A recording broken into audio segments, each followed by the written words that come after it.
Welcome to another episode of the Gentleman's Motor Racing Team. In this episode, we're going to look at the drive chart. In this episode, we're going to look at the drive shaft and the drivetrain on the Rally Mini. Remember when we broke the drive shaft on stage 7? Yeah. Oh, what happened now? The drive shafts. I say this is a good excuse for an upgrade.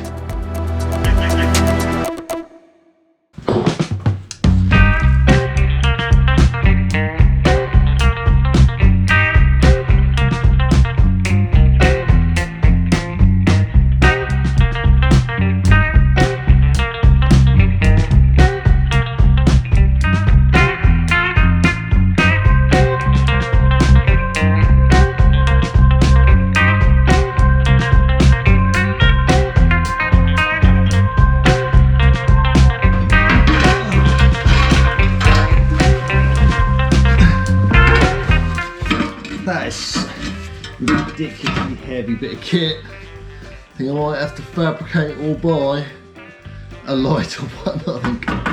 Whew. I know I should warm the engine up first, but I can't do that. Not at 6 o'clock in the morning. Neighbours would love that, wouldn't they? Jack would love it.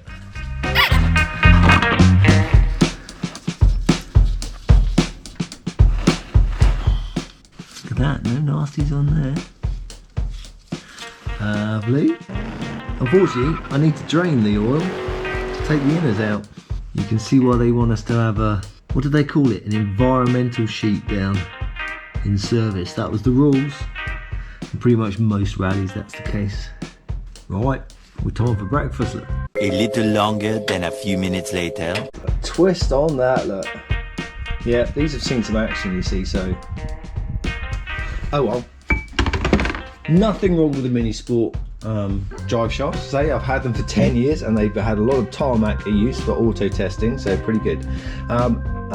These though, I thought I'd go for MED drive shafts.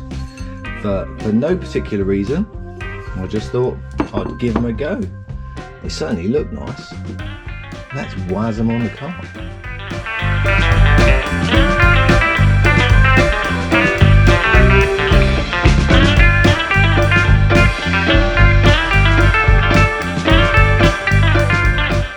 While the drive shafts are out, I thought it makes sense to put some new seals in. Bit of a no-brainer if you ask me.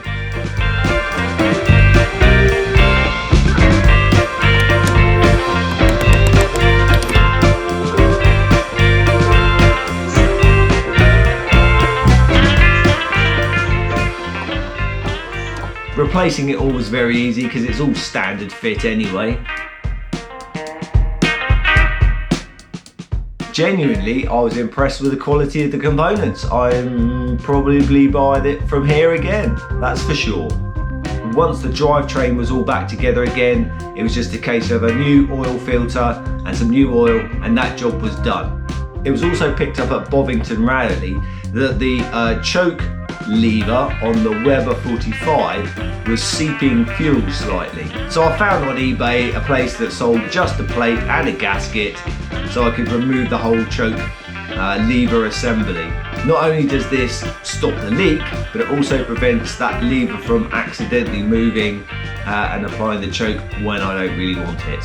On the rally at Bovington, the brake bias valve that I had inside spat the dummy, and when I actually stripped it down, it had blown a few of the oil seals out of it. How that happened, I don't know. It wasn't a branded one. Maybe that was the mistake I made. Anyway, what I decided to do was to go for a modified standard brake bias thingy that you find on a normal classic Mini. Got it from Mini Spares. It's got like a little butterfly on it so you can actually adjust it. All I really had to do was to buy a bung to go into one side of the valve. I had to make a new bracket, but it works really well. Happy with that.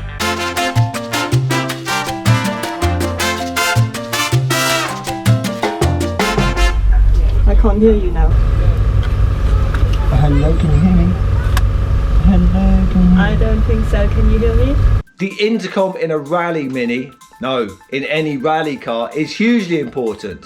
The communication between navigator and driver cannot be underestimated. Unfortunately, on the rally mini, I skipped slightly on the intercom. I bought a second-hand one on eBay, which was kind of fine, but it's caused us so many problems even in the 2 events that we've done. There's been lots of background noise. There's been bits where the sound has dropped in and out. And to be honest, when you're doing a rally, that's the last thing you need. So we've decided to do our most ambitious GoFundMe sponsorship project for the Rally Mini so far. And that's for a new intercom and headsets. The headsets are for when we're practicing. Having a working intercom is going to be so nice to have. Any donation or sponsorship for the intercom system will be hugely appreciated. Thank you very much. If this is something that interests you, please go and see our GoFundMe page. And you can have your name on the side of our Rally Mini. Thank you very much.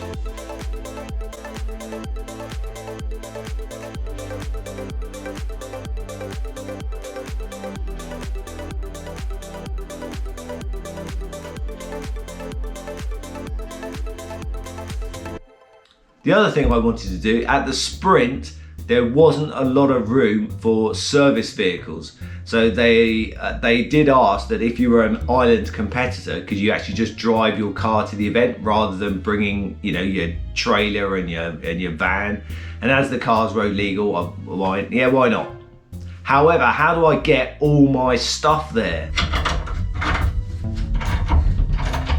Tow bar, Kev. Oh yeah. Have you ever seen...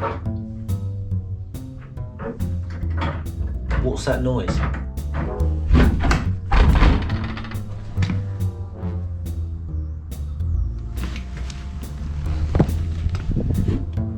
Alfie!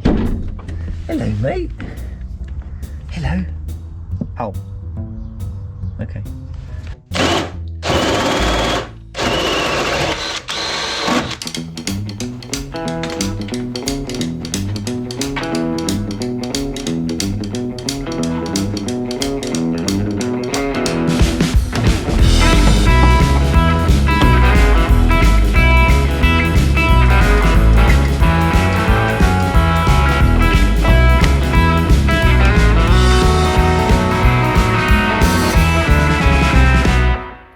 One of my favourite things to watch on YouTube is Drag Week, sponsored by Roadkill, I think it is.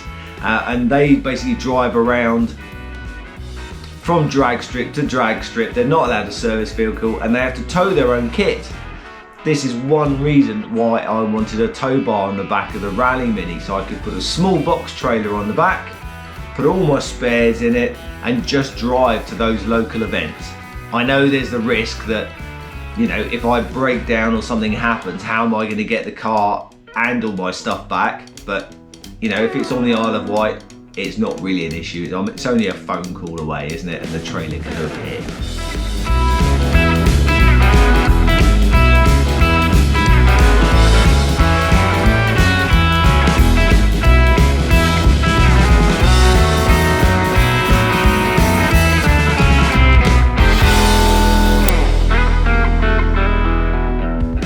All that was left was the front to rear nut and bolt check, and then we were off to the sprint. If you haven't seen the sprint videos, have a look in our library.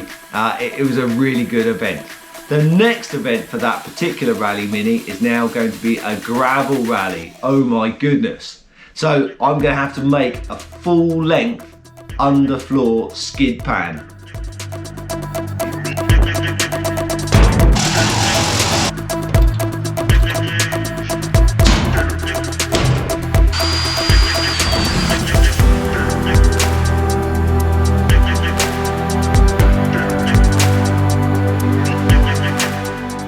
And if you don't want to miss that episode, think about subscribing or maybe even clicking on that notification bell. Right, until next time, ta-ta for now.